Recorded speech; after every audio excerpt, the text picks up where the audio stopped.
Good morning! Today is our full day off. Lalabas tayo ngayon. Kaya nakapag-vlog tayo ngayon. Tara, let's go! At eto na nga guys, bihis na aketch.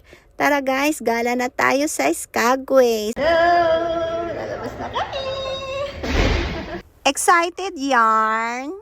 So, kahit pa ulit-ulit yung nilalabasan naming port guys, every week andito kami. Excited pa rin kami palaging lumabas kasi ang ganda ng view. Te, paano mag-inhale?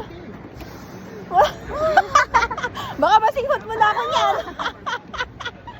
Oh, ayan yung mga makukulit na babaitan na mga yan guys. Ay mga katrabaho ko guys. Dito nga kami ngayon magpo-food trip guys. Dito sa Thailand Restaurant Container Van.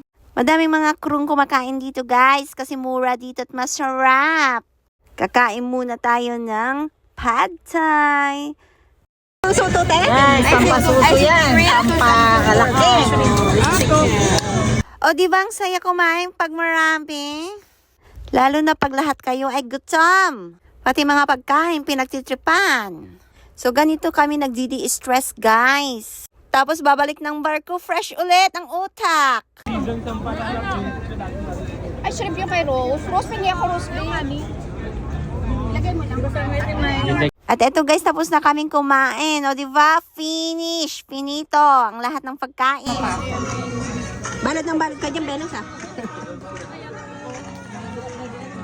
Say hi! Banday pa siya. May na-discrash. Banday pa siya. So ngayon naman guys, kakain kami ngayon ng ice cream kahit malamig dito sa Alaska. O di ba wala kaming kabusugan? Laki naman ito. Laki. Ito yung pinakalumang ice cream na tindahan dito sa Alaska guys. Pero ito yung may pinakamasarap na ice cream. Tara, tikman natin yung Boston Shake nila. Sira ang diet ng mga babaita ngayon. Wow, te. Laki niyan. Laki, di ba? Oh, wow, sarap.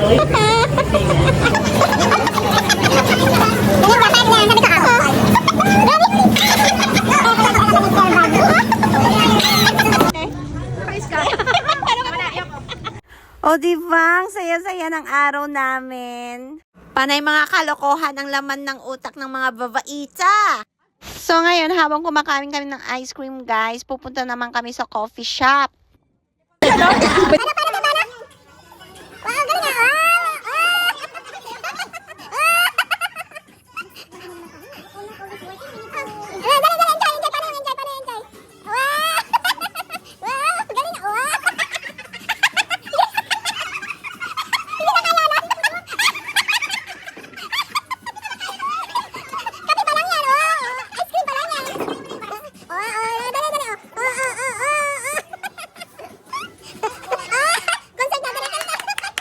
O diba, nakakatuwa, full of energy yung mga kasama kong babaita. Iba talaga ang effect ng nakakalabas ng workout, nakakagala. So ngayon guys, pagkatapos ng tawanan at mga kalokohan, ibabalik na kami ng worko. Thank you for watching guys. Ciao! Parang ayaw bumalik sa barko.